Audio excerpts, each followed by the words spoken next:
De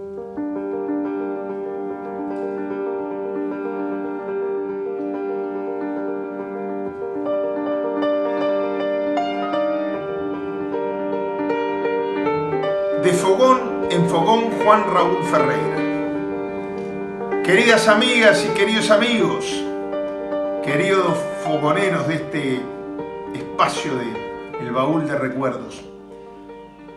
Yo les contaba que mi exilio empezó muy joven. Estuve hasta 2 años y pico después de la dictadura en Uruguay, estuve preso. Me uní al exilio de mi padre en Buenos Aires, donde ocurrieron los hechos más trágicos que me ha tocado vivir en mi existencia. El secuestro y el asesinato de Selmar Michelini, Héctor Gutiérrez Ruiz, junto a otros 2 compatriotas, Barredo y Huaytlo, con la desaparición del doctor Manuel Liberov, y de ahí nos fuimos sin rumbo. A mi padre lo invitan, estábamos en Estados Unidos, pues lo invitan a dar testimonio en el Congreso, a raíz de lo cual le cortan la ayuda militar al Uruguay. Con la administración de Estados Unidos en contra, le cortan la ayuda militar al Uruguay. Mi padre decide irse a vivir con mi madre a Londres, y ahí nos separamos, porque yo me quería quedar en Washington. Me parecía que había una fuente de trabajo importante allí en el aislamiento de la dictadura uruguaya, y nos despedimos, y él me manda esta carta que me ha acompañado toda mi vida desde entonces. No hay camino difícil, me escribe, con un buen compañero. Un abrazo de tu padre, Londres, junio de 1976. En junio del 76 empezaba esta nueva etapa del exilio para mí, solo. No conocía a nadie. Con la comunidad del exilio, era muy pequeña la comunidad del exilio latinoamericana, casi todos los exiliados eran de Europa Oriental.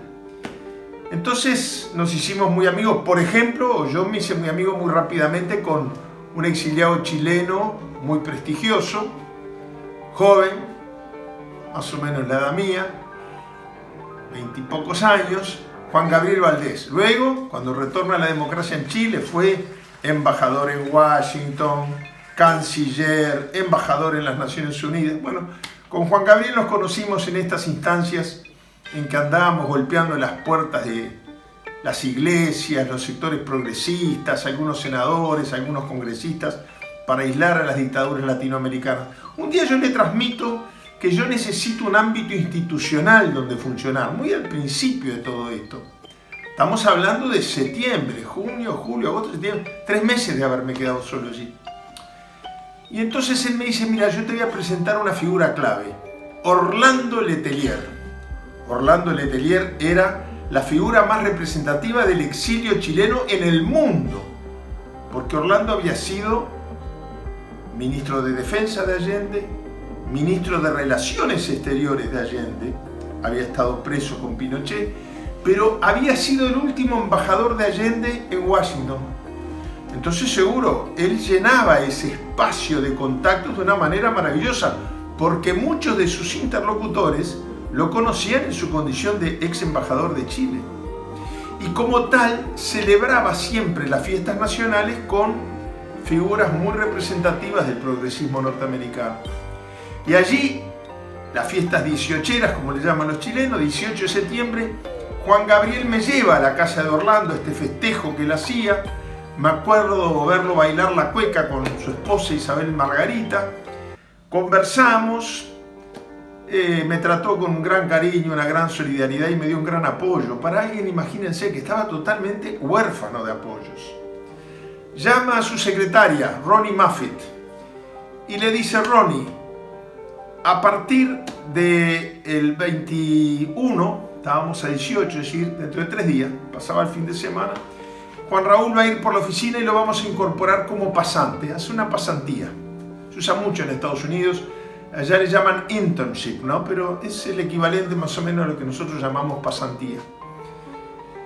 Y la llama Ronnie Moffitt porque va a ser con la que yo voy a trabajar, su secretaria de confianza.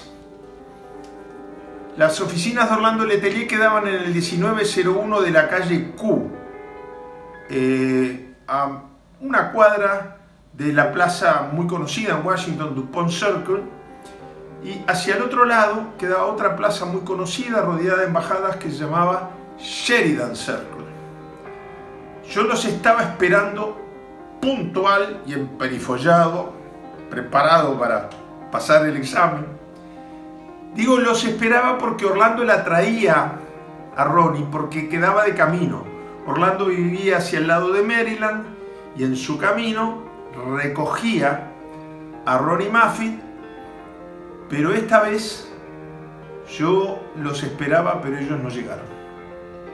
En vez, empecé a sentir gritos y ahí me enteré que a pocas cuadras de la oficina, en Sheridan, en la plaza Sheridan, enfrente a la residencia de la Embajada de Chile, se había detonado una bomba que le habían puesto abajo del auto y habían muerto los dos.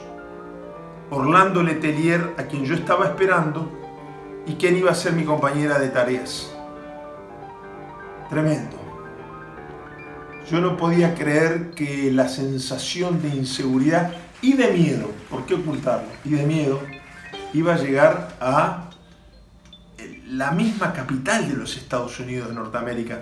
Yo recuerdo, esa noche salió la noticia en el noticiero de la NBC, que era el que yo veía siempre, con Walter Cronkite. Acá está a mí me hicieron llegar hace poco una persona conocida, no sé dónde lo sacó el noticiero, que obviamente yo esa noche no lo vi, y aparezco yo muy jovencito en las marchas de protesta y en una conferencia de prensa que se hizo para anunciar su muerte. Pero es indescriptible la sensación de desolación. Yo me aferraba a aquel cuadro de mi padre y a la solidaridad de mucha gente que me abrió sus corazones, sus hogares. La solidaridad era siempre la contracara de la tragedia.